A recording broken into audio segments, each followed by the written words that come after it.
Hi guys, welcome back to my channel. So in this video we are going to be talking about some of the ingredients in natural hair products that you can look out for that is going to give you the most moisture.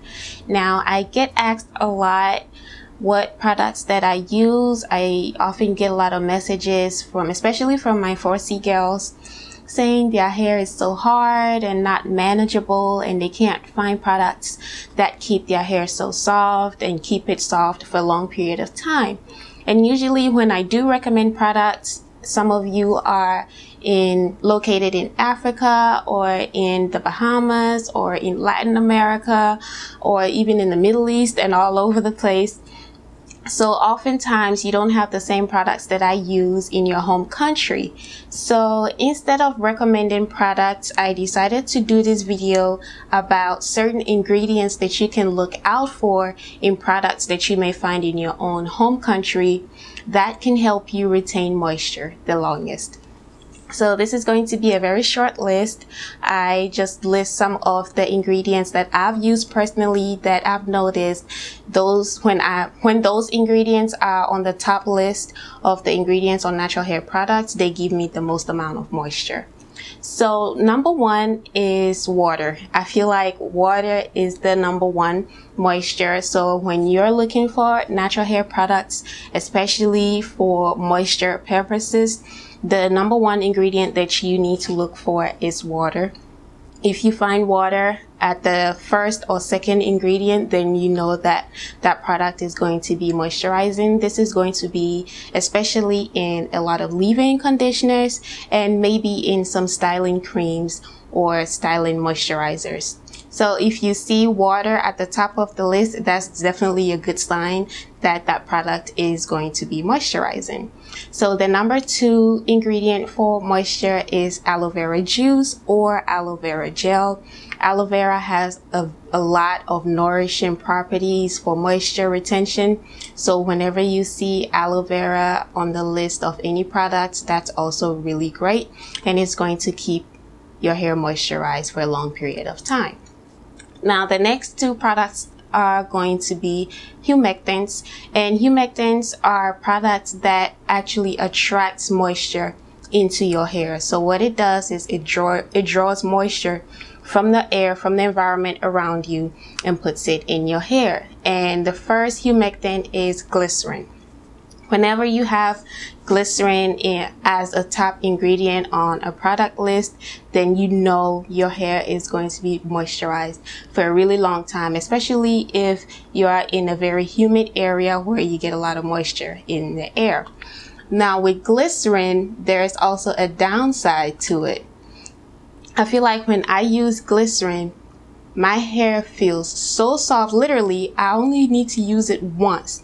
And it makes my hair feel like butter, and I don't need to touch my hair with any other kind of moisturizer for a whole week. I can just moisturize my hair once and go a whole week and my hair will still feel super moisturized.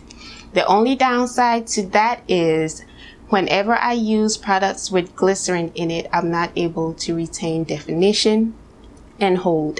So if I do twist outs or braid outs with products that have high amounts of glycerin, immediately when I walk outside, it's only going to take 2 minutes for me to lose all of my definition because my hair is going to attract all the moisture in the air and it's just going to puff up.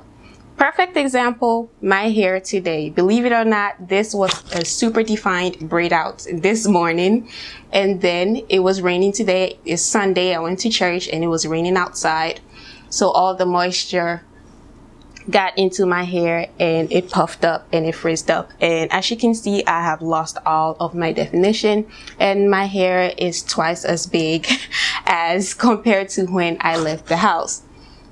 So if you want to use glycerin or products with glycerin in it, I will recommend that you do it on styles that are protective styles or updos or buns, stuff like that. But if you use glycerin rich products for like a twist out or a braid out or a bantu knot out or any of those styles that you want definition, it's just not gonna work.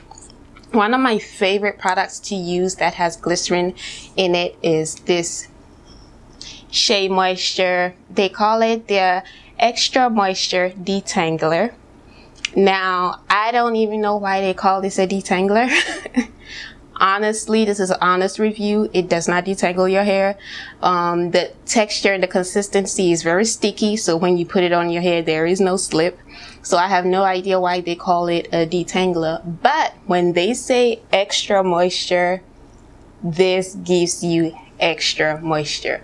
Now, the reason why you haven't seen it in a lot of my videos is because, like I said, most of my videos are styling videos, which I'm doing a braid out or a twist out or flat twist or whatever. So I'm not going to be using this because the minute I walk outside, I'm going to lose all of my definition.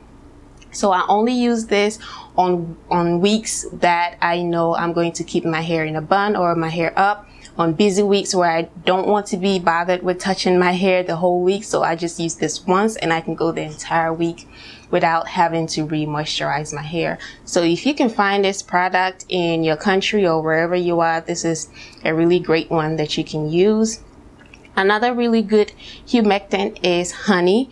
Honey also has a lot of nourishing properties in it, and it can also help attract moisture to your hair. Another downside to this is don't use it on cold, super cold and super dry days. When the air is very dry and cold, this can suck the moisture out of your hair. So I would recommend using glycerin in the warmer months during summer season or spring season, but when it's super cold and the air is dry outside, I would not recommend you use glycerin. So those are the top 3 ingredients: water, aloe vera juice or aloe vera gel, and glycerin, and honey, I feel are really good when it comes to helping your hair maintain moisture for a long period of time. Now, the next product I'm going to talk about is what is going to help seal in the moisture in your hair, and that is going to be butters. My favorite butter is Shea Butter.